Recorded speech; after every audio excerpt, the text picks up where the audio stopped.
وصحبه أجمعين. اللهم صل على سيدنا محمد النبي المليح صاحب المقام الأعلى واللسان الفصيح وعلى آله وصحبه وسلم تسليما. إخوة الإيمان، في هذه الجلسة المباركة الطيبة نتطرق وإياكم إلى مراتب العلماء. كنا قد بينا بفضل الله عز وجل فضل العلم والعلماء ودعوة هذا الدين العظيم إلى العلم وحثه عليه انطلاقا من كتاب الله عز وجل وسنة الحبيب المصطفى الصريحة الصحيحة. يقول الحق عز وجل بعد أعوذ بالله من الشيطان الرجيم: يرفع الله الذين آمنوا منكم والذين أوتوا العلم درجات. يقول سيدنا عبد الله بن عباس حبر الأمة وترجمان القرآن: إن فضل المؤمن العالم على المؤمن العابد 700 درجة، بين الدرجتين مسيرة 500 عام. انظروا إلى هذا الفضل العظيم. وبطبيعة الحال نتكلم هنا عن العلم النافع، عن العلم الذي يعمل به صاحبه، العلم الذي هو حجة لك لا عليك. واليوم نتطرق إلى مراتب العلماء وتفاضلهم ومن من العلماء نتبع، ما هي يعني الأمور التي يجب أن يعلمها العامة حتى يتبين له من يتبع، خصوصا وأننا في هذا العصر بطبيعة الحال نكتسح أو أغرقنا بهذه وسائل الإعلام، وبطبيعة الحال رؤوس الجهال والرويبضة والأهواء، أصحاب الأهواء والشهوات والملل والنحال. Allah tabaraka wa ta'ala, dans le Coran, nous a montré la grande valeur des savants. Allah tabaraka wa ta'ala nous a incité à apprendre la science utile bien sûr.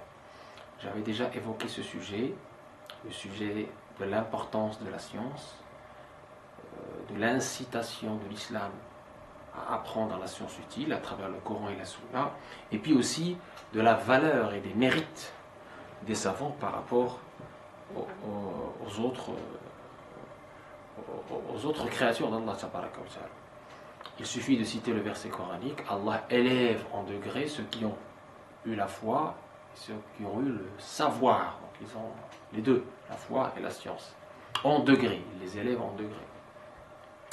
Et Abdullah ibn Abbas, surnommé l'interprète du Coran, un des grands savants des compagnons, l'Abad ila Arba'a, donc parmi les 4 Abdullah, parmi les grands savants sur lesquels il y a eu cette transmission, on a reçu cette transmission, il nous dit le mérite du savant croyant par rapport aux autres croyants adorateurs. Allah tabaraka wa ta'ala a privilégié ce savant de 700 degrés par rapport aux croyants. Entre chaque degré, entre degré et degré, il y a l'équivalent de 500 ans de marche. Ça vous laisse imaginer le grand mérite du savoir et la grandeur et la grande valeur du savant. Tout cela, je l'avais déjà évoqué, décrit de façon détaillée à travers le Coran et la Sunna authentique. Aujourd'hui, on va se focaliser sur les degrés de savant. Degrés de savant, quels savants suivre, quels sont les critères finalement à partir desquels on choisit celui qu'on doit suivre, ou du moins auquel on doit poser nos questions concernant la religion, parce que la religion est une amana, c'est une responsabilité très lourde.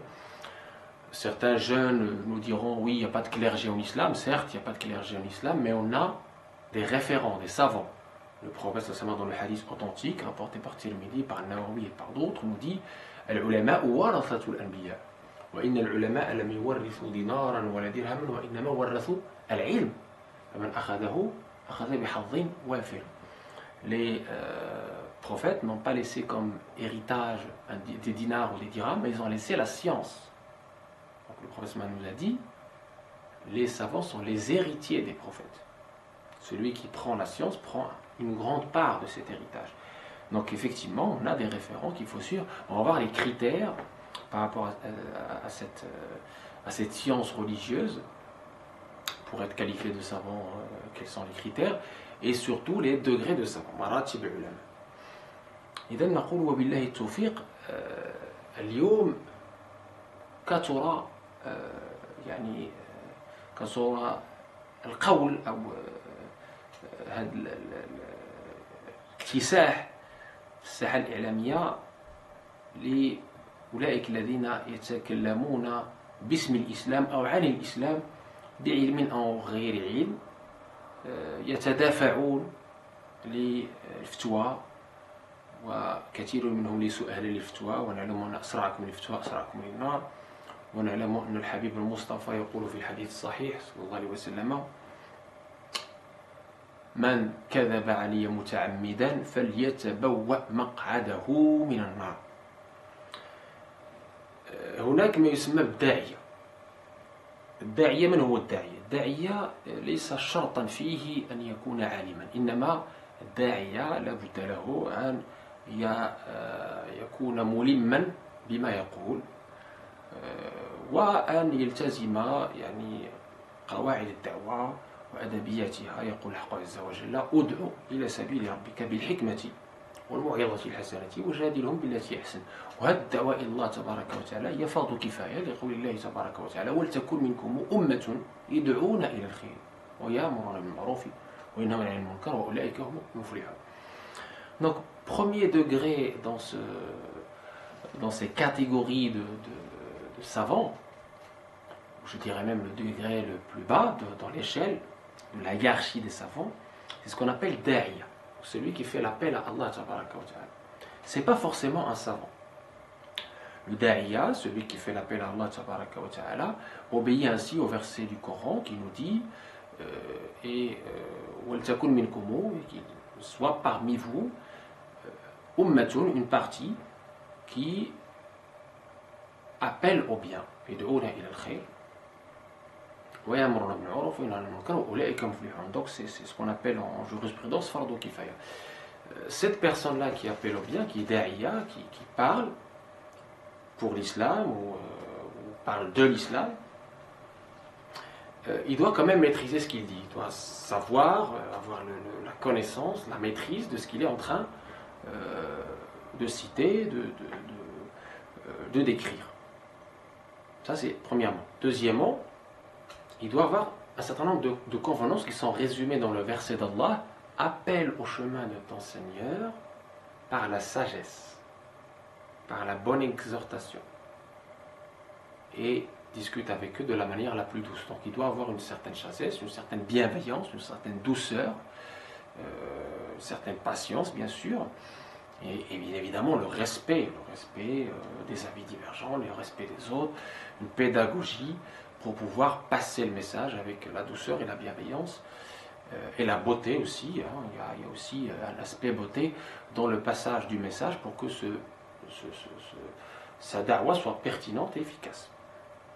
Néanmoins, il lui est interdit de s'adonner à la fatwa. Fatwa veut dire avis juridique, déduction à partir du texte scripturaire. Qu'il ne peut pas le faire s'il n'est pas habilité. On va voir qui est habilité pour la fatwa. Donc la fatwa, non. Il parle de ce qu'il maîtrise. Par exemple, il peut parler du bon comportement, de la bonne parole, de la bienfaisance envers les parents, envers le voisin, etc.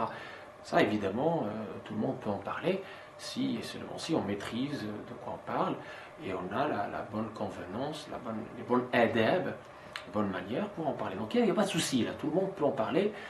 Dans ce sens-là, oui, tout le monde peut parler d'islam.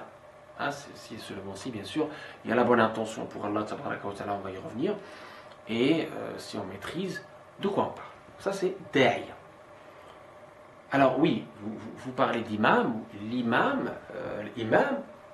c'est tout simplement celui, dans son sens stricto sensus, c'est celui qui dirige la prière. Il peut ne pas être un savant. D'accord?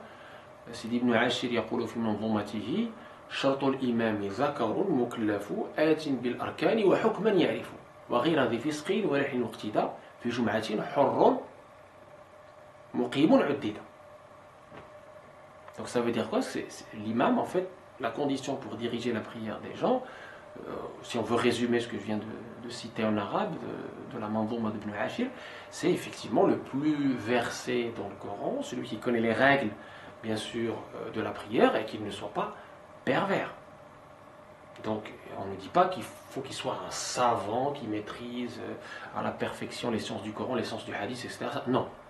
Donc, on ne peut pas confondre l'imam et le savant, encore une fois. Donc, un imam peut ne pas être un savant, quelqu'un qui dirige la prière, tout simplement, s'il connaît ses règles et si, effectivement, comme j'ai dit, il n'est pas pervers. Il y a un certain nombre de conditions qui sont finies et définies. Ensuite, après Da'iya, on a un niveau plus important qui est ce qu'on appelle Al-Hafidh. Al-Hafidh, le mémorisateur. Le mémorisateur, quelqu'un qui a mémorisé le Coran ou la Sunna, la tradition, le hadith, il peut ne pas être un savant, encore une fois.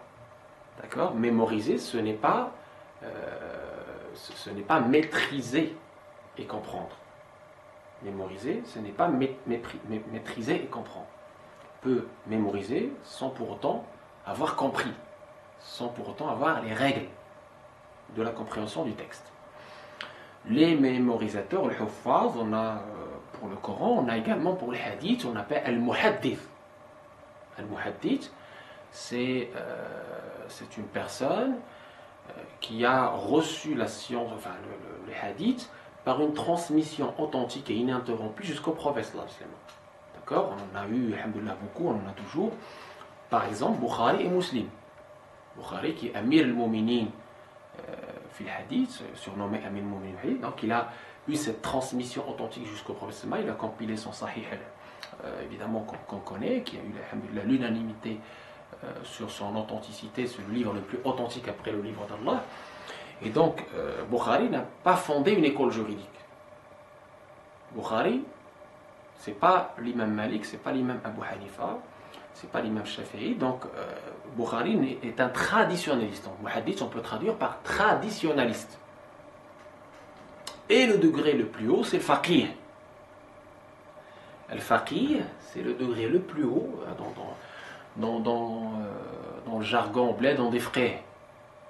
Comme si c'était péjoratif ou négatif, ou si c'était quelqu'un qui n'avait pas beaucoup de valeur, quelqu'un qui s'adonne, je ne sais pas moi, à des ruqya. Non, al-faqih, c'est le plus haut degré de science. Pourquoi ? Parce que le fiqh en arabe veut dire compréhension, intelligence, réflexion. Donc c'est quelqu'un qui comprend le texte, qui maîtrise les règles de déduction, les stinbarat.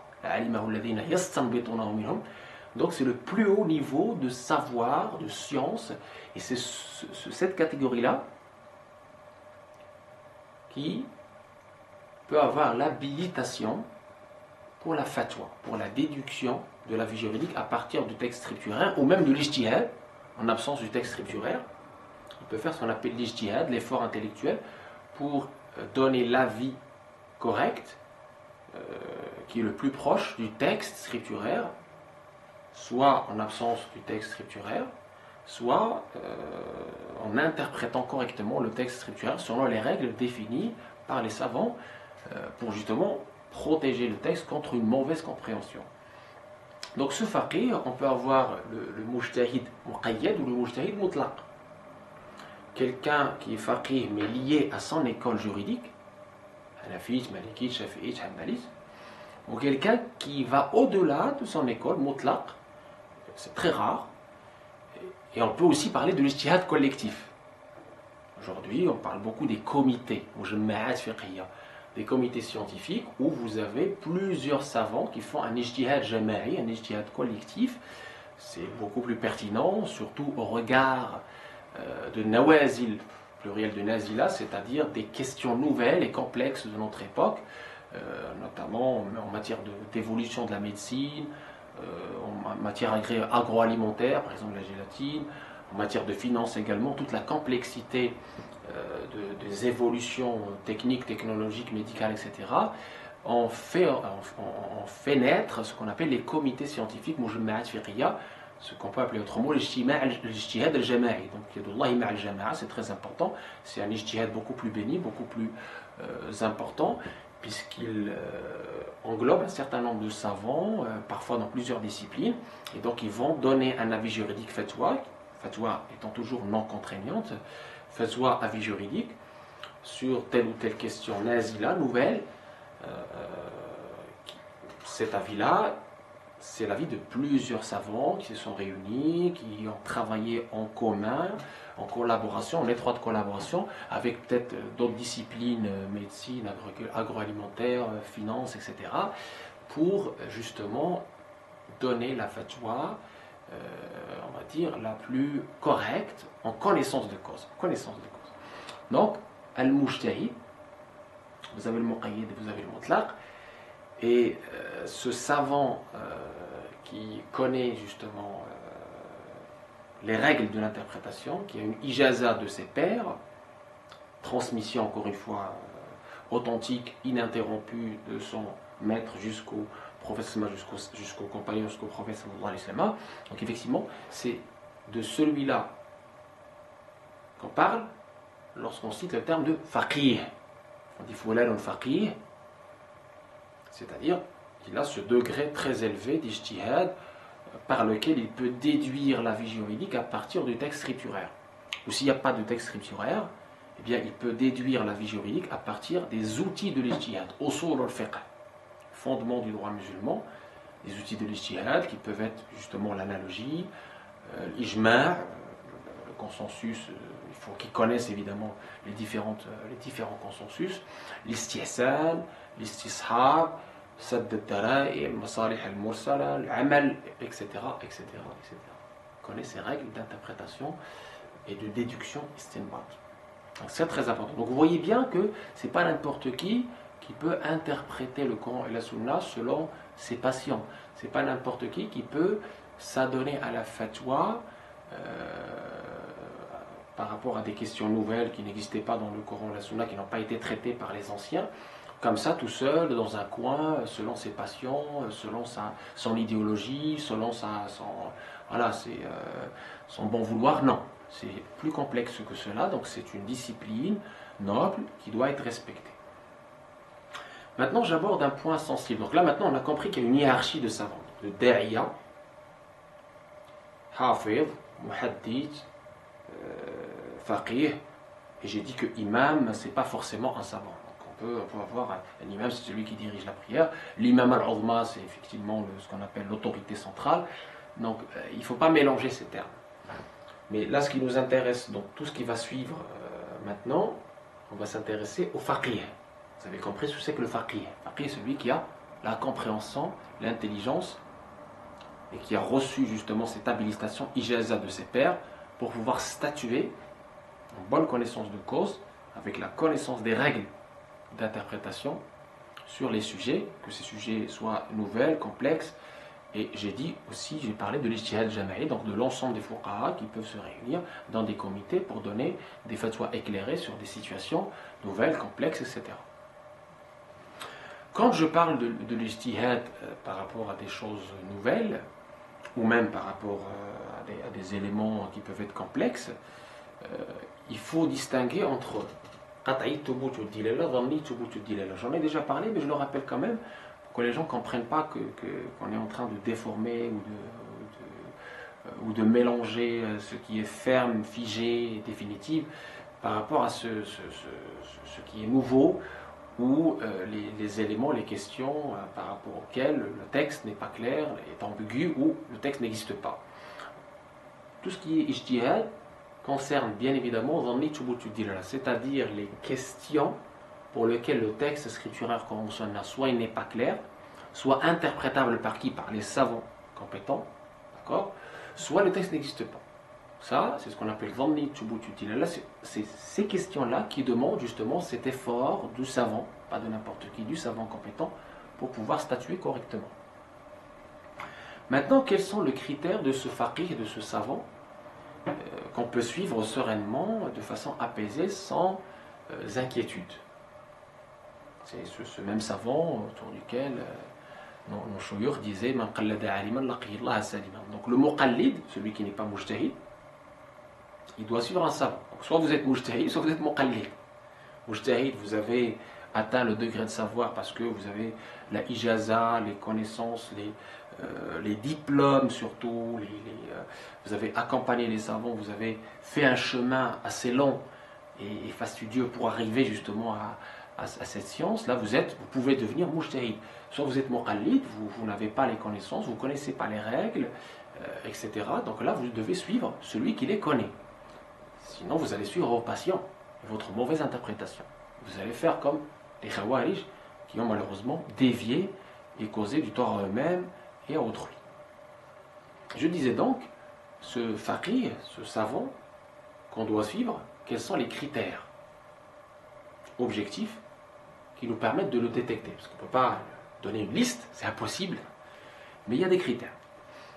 On ne peut pas donner une liste de savants, mais on peut donner des critères objectifs importants que vous pouvez justement retrouver chez la personne savante que vous pouvez suivre en toute confiance. Alors, premier élément, bien sûr, en plus du savoir que j'ai cité, c'est-à-dire le fait d'avoir sa ijaja, d'avoir les maîtres authentiques qui ont eu cette transmission authentique jusqu'au prophète sallallahu, de maîtriser les règles d'interprétation, les règles des usul al-fiqh, etc., d'avoir bien appris les éléments essentiels pour pouvoir s'adonner à la fatwa. En plus de ça, le savant doit être indépendant. Alors ça veut dire quoi indépendant? Indépendant d'abord financièrement, c'est-à-dire on ne peut pas se tourner vers quelqu'un qui est corrompu, c'est-à-dire qu'on va payer pour qu'il puisse aller dans notre sens, pour donner une fatwa en fonction de la somme qu'on a donnée. Donc ça c'est vraiment la corruption qui a été cité dans le Coran.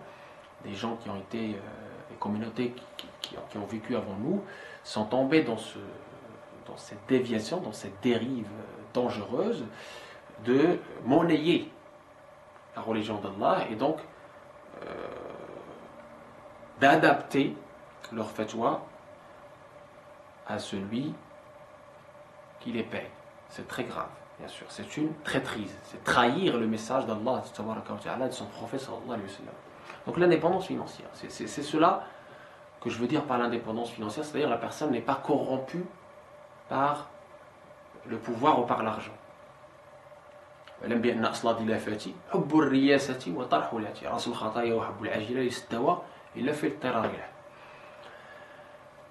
Premier élément, l'indépendance idéologique. Ça veut dire quoi? Ça veut dire que la personne ne va pas adapter sa fatwa à son idéologie. Et l'indépendance politique, il ne va pas non plus adapter sa fatwa et mijoter, entre guillemets, sa fatwa en fonction de son parti et des causes de son parti et du bon vouloir de ceux qui sont derrière lui.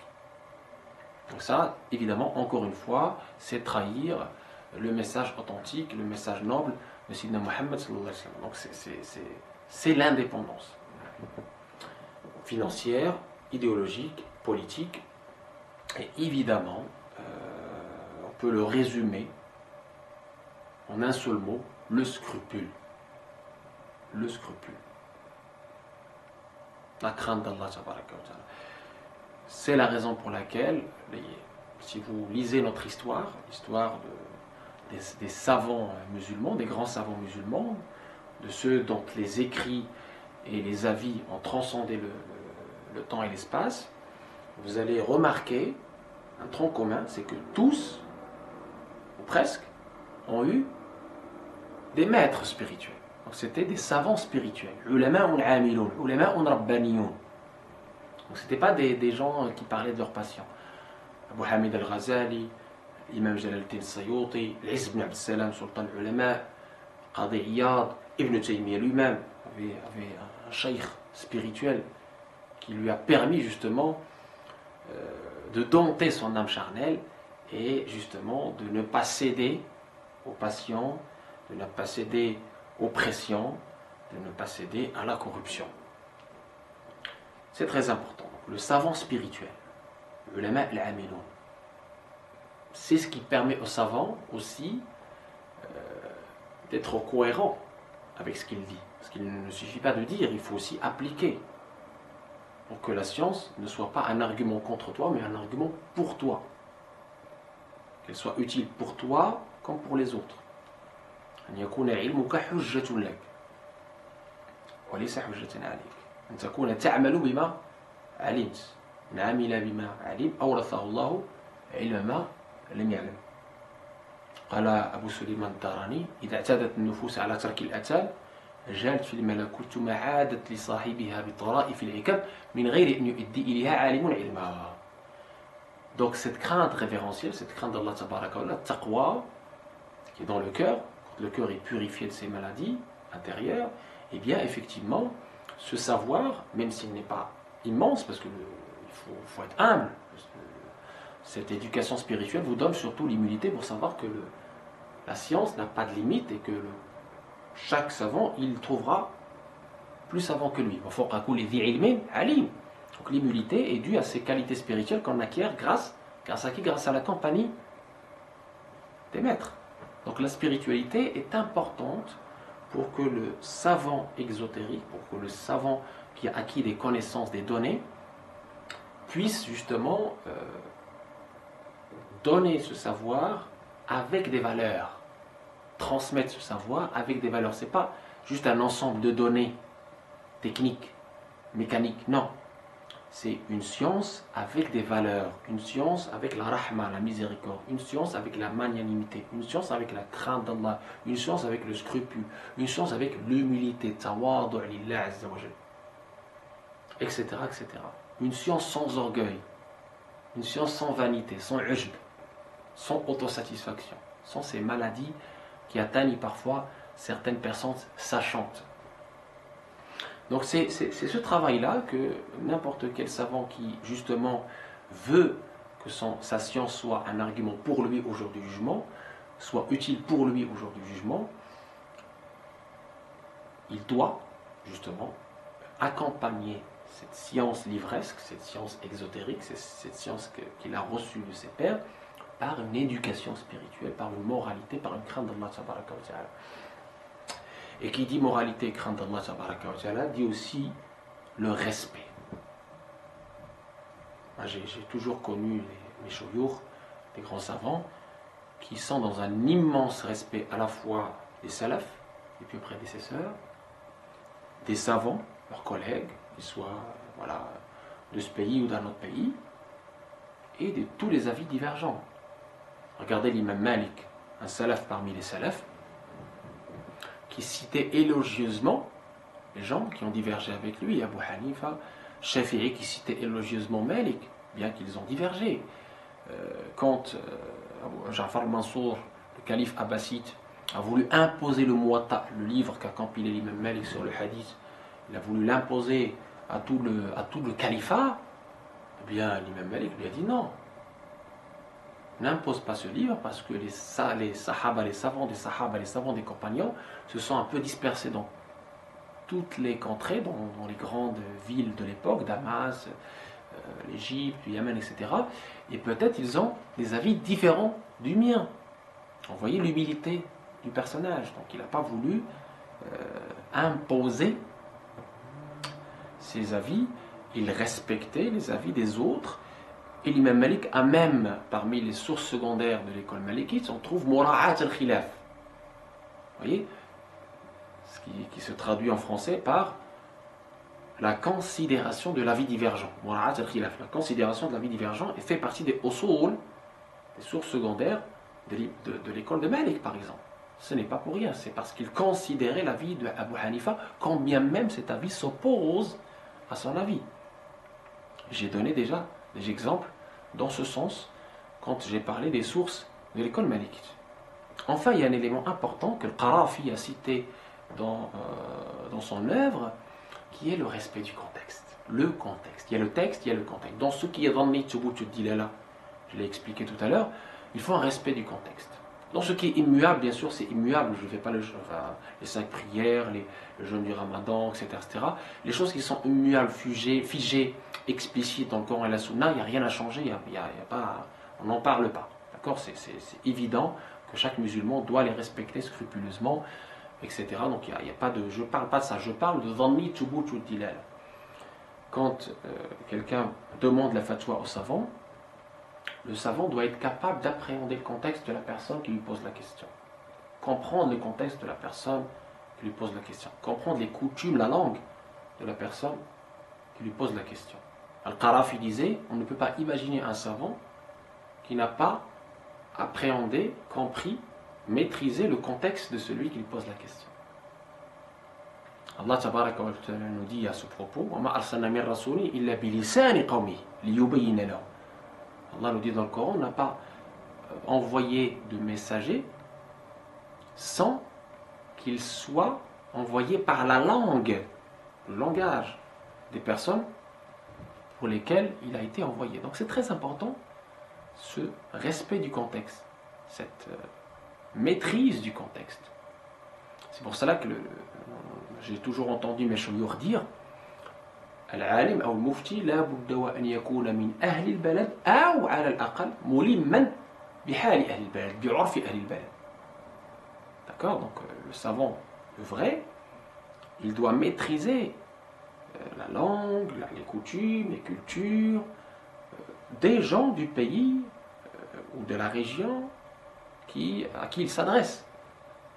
Les personnes qui lui demandent la fatwa, il doit maîtriser, comprendre leur langue, leur culture, leur dialecte même, pour qu'ils puissent avoir cette clairvoyance, cette fatwa en connaissance de cause. D'accord ? Donc effectivement, le respect du contexte est un élément important pour éviter justement de dire n'importe quoi aux gens et de ne pas être réaliste. Donc fiqh al-waqi', le réalisme, est lié justement à cette bonne compréhension du contexte. Donc il y a le texte, il y a le contexte, surtout dans ce qu'on appelle dhanni, thubut wa dilal. Donc ça c'est un élément pour moi qui est à respecter et que malheureusement beaucoup ne le comprennent pas ou ne veulent pas le comprendre pour une raison très simple, c'est qu'il y a malheureusement beaucoup de combats de coq, si je peux m'exprimer ainsi, beaucoup d'ego dans cette affaire. Beaucoup de business autour de l'islam, de la fatwa, etc. Et je me rappelle une belle parole de Sidna Abdullah ibn Mas'ud avec laquelle je termine. لا تعلموا العلم لتماروا به السفهاء ولا لتباهوا به العلماء ولا لتصرفوا به وجوه الناس إليكم ولا لتخيروا به المجالس وابتغوا بعلمكم ما عند الله فإنه يدوم ويبقى وينفذ ما سواه. Donc les compagnons ont appris du prophète sallallahu alayhi wa sallam une parole très importante qui, avant même d'apprendre, il faut réformer ton intention. Il faut te poser la bonne question. Pour qui tu apprends? Si tu apprends pour Allah tabaraka wa ta'ala, tout va bien. Si tu apprends pour plaire, ou déplaire, ou disputer, ou briller, ça va pas. Donc tu risques effectivement la colère d'Allah tabaraka wa ta'ala au jour du jugement quand il va te juger sur ce qu'on appelle al-riya, cette ostentation, cette association du cœur. On en a déjà parlé. Donc je traduis la parole d'Abdullah ibn Mas'ud qui est un conseil pour nous tous, pour les tullab al-ilm, pour ceux qui apprennent, et pour nous tous, en tout temps. N'apprenez pas la science pour disputer les ignorants. N'apprenez pas la science pour concurrencer les savants. N'apprenez pas la science pour orienter les gens vers vous. Ce qu'on appelle aujourd'hui l'affluence. N'apprenez pas la science pour embellir les assemblées. Et apprenez la science pour Allah tabaraka wa ta'ala. Car c'est Allah tabaraka wa ta'ala qui est effectivement et ses mérites qui doivent être recherchés et non pas les mérites des gens ou l'éloge des gens ou ce qui est chez les gens. Donc l'apprentissage il doit être fait dans l'intention pour Allah tabaraka wa ta'ala et évidemment toujours la science utile, mes chers frères, mes chères sœurs. La chicanerie, la perte de temps dans des débats inutiles et stériles, ça assombrit le cœur. Ça assombrit le cœur. D'où l'intérêt et l'importance de la spiritualité. Parce que la spiritualité, qu'est-ce que ça nous apprend? Ça nous apprend d'aller à l'essentiel. D'aller à l'essentiel et de comprendre ce qu'on appelle le sens des priorités. Quand je vois des gens se disputer sur qui... alors est-ce que Ève, elle avait les cheveux blonds, est-ce qu'elle avait les cheveux noirs? C'est quoi l'importance? Quelle importance? Est-ce que ça a une utilité pour nous dans ce monde? Est-ce que ça a une utilité pour nous dans notre monde? C'est ça les questions qu'on doit se poser. Le prophète sallallahu alayhi wa sallam a appris à ses compagnons de poser les bonnes questions. Quand la personne est venue lui demander quand est-ce qu'est l'heure fatale? Le prophète sallallahu lui a répondu par une réponse, par une question, pardon. Qu'est-ce que tu as préparé pour l'heure fatale? C'est ça la bonne question que tu dois te poser. Voilà. J'ai déjà parlé de ce hadith. Et enfin, je dis, pour répondre à ceux qui me disent à chaque fois, oui, mais nous on suit le Coran et la Sunna. Très bien, mon frère, tu suis le Coran et la Sunna. Comment tu comprends le Coran et la Sunna? On suit tous le Coran et la Sunna. Les savants ne font que nous transmettre le Coran et la Sunna comme le prophète sallallahu alayhi wa sallam a voulu nous la transmettre. Sans mauvaise compréhension, sans mauvaise interprétation. Qu'est-ce qui se passe aujourd'hui avec les jeunes qui nous mettent en avant ce discours, pas de clergé en islam, il n'y a pas d'intermédiaire, il n'y a pas de savant, c'est moi qui va lire le Coran et qui va le comprendre, etc. Mais mon frère, tu vas le comprendre alors selon tes patients. Je donne des exemples. Est-ce que tu connais l'abrogé et l'abrogeant? Dans le Coran, dans la Sunna. Est-ce que tu connais le mutlaq al-muqayyad? Un verset qui concerne un contexte bien particulier ou un verset qui est général? Un hadith qui concerne un contexte particulier ou un hadith général qui peut être généralisé? Est-ce que tu connais l'ambigu et l'explicite? Muhkam mutashabih. Est-ce que tu connais le hadith qui est authentique et celui qui ne l'est pas? Tout cela tu ne connais pas. Donc comment tu peux prétendre suivre directement le Coran et la Sunna sans avoir les règles de compréhension, les clés de compréhension? Un exemple très simple, je discutais avec un journaliste sur le vin par exemple, et puis il nous sort le verset n'approchez pas la prière tant que vous êtes ivre. J'ai dit, mais monsieur, il y a un verset avant et un verset après. Il y a le verset de la Sourate 2 qui était le début, on va dire, de l'interdiction du vin. Puis il y avait ce deuxième verset de la Sourate An-Nisa que je viens de citer qui va plus loin. Et après, il y a un autre verset dans la Sourate 5, Sourate Al-Ma'ida, qui abroge les deux versets cités et qui donne la vie finale, ad vitam aeternam, sur le vin. Ya ayyuhalladhina amanu innamal khamru wal maisiru wal ansab wal azlamu rijsun min amali ash-shaytani fajtanibuh la'allakum tuflihun, etc. Voilà, ça c'est un exemple. Cette pédagogie évolutive et éducative, cette interdiction graduelle du vin, par exemple, et des jeux de hasard, pour arriver à une interdiction ferme et définitive, jusqu'à la fin des temps. Si la personne ne connaît pas cette chronologie de la révélation, il ne peut pas. D'accord? Donc c'est le savant qui le connaît, donc on va recourir au savant pour bien comprendre. Et ne pas dire n'importe quoi sur le Coran et la Sunna, parce que Allah nous dit وَلَا تَقُولُوا لِمَا تَصِفُ أَلْسِنَتُكُمُ الْكَذِبَ هَذَا حَرَامٌ هَذَا حَلَالٌ لِتَفْتَرُوا عَلَى اللَّهِ الْكَذِبَ إِنَّ الَّذِينَ يَفْتَرُونَ عَلَى الْكَذِبَ لَا يُفْلِحُونَ. Ceux qui forcent sur Allah tabaraka wa ta'ala le mensonge, ils ne récoltent pas le succès. Ils auront un supplice douloureux chez Allah tabaraka. Donc faites attention. Mentir sur Allah et son prophète, ce n'est pas comme mentir sur autre chose. C'est beaucoup plus grave. Évidemment, mentir c'est grave et c'est un péché, mais mentir sur Allah et son prophète, c'est encore plus grave. C'est une trahison de la amana. On est responsable, chacun est responsable de ne pas dire n'importe quoi. Notamment quand il s'agit de Coran et de la Sunna, et de justement, on a la responsabilité, l'obligation d'aller consulter les savants. Un exemple dans le hadith. On discutait avec des jeunes, sur la poésie et ils m'ont opposé le hadith qui interdit toute poésie, selon eux, hein, qui est dans l'authentique, qui nous dit que justement avoir de la poésie, c'est comme avoir du pu dans sa gorge. J'ai dit, mais écoutez, il y a un autre hadith, essayez de... C'est le même Bukhari, hein. Quelques pages plus loin, et lisez. Et qu'est-ce qu'ils ont lu? Il y a dans la poésie une sagesse. Donc il y a certaines poésies qui sont autorisées, et même sagesse, donc bénéfiques, et d'autres qui sont interdites. Donc là, si on ne connaît pas la science du hadith, on va s'égarer et égarer ceux qui nous suivent. L'exemple de la poésie. C'est pas toute poésie qui est interdite. Le premier hadith, il est restreint, muqayyad, à la poésie qui est justement, on va dire, perverse, qui comporte des paroles contraires à la morale islamique. Par contre, la poésie qui appelle aux bonnes mœurs, c'est une poésie qui est bonne, qui est méritoire. D'ailleurs, Hassan ibn Thabit, le poète de l'islam, il a défendu le prophète, il a défendu l'islam par sa poésie. Le prophète était généreux envers lui, il a même dit Hassan est soutenu dans sa poésie par l'Esprit Saint, etc. Donc voilà, un dernier exemple pour que vous compreniez la bêtise de ceux qui disent ah, moi je suis le Coran et la Sunna, j'ai pas besoin de savant.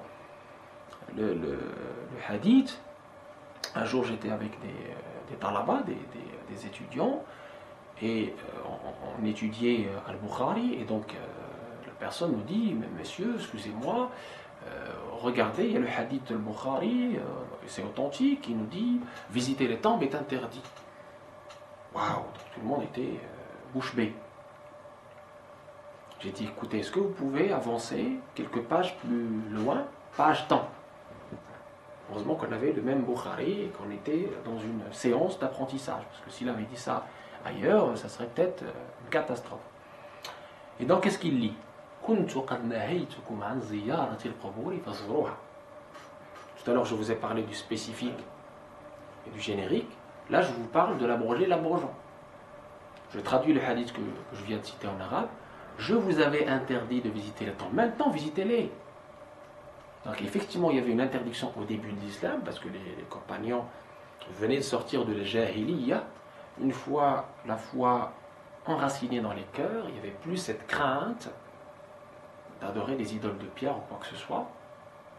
Et donc, le prophète a levé l'interdiction qui était au début et a dit « Je vous avais interdit de visiter les temples, maintenant visitez-les. » Donc voilà, la personne qui ne connaît pas cette chronologie, il va donner un avis hâtif, précipité, il va s'égarer et égarer ceux qui les suivent. Il va s'égarer et égarer ceux qui les suivent. اللهم اجعلنا من الذين يستمعون القول فيتبعون احسنه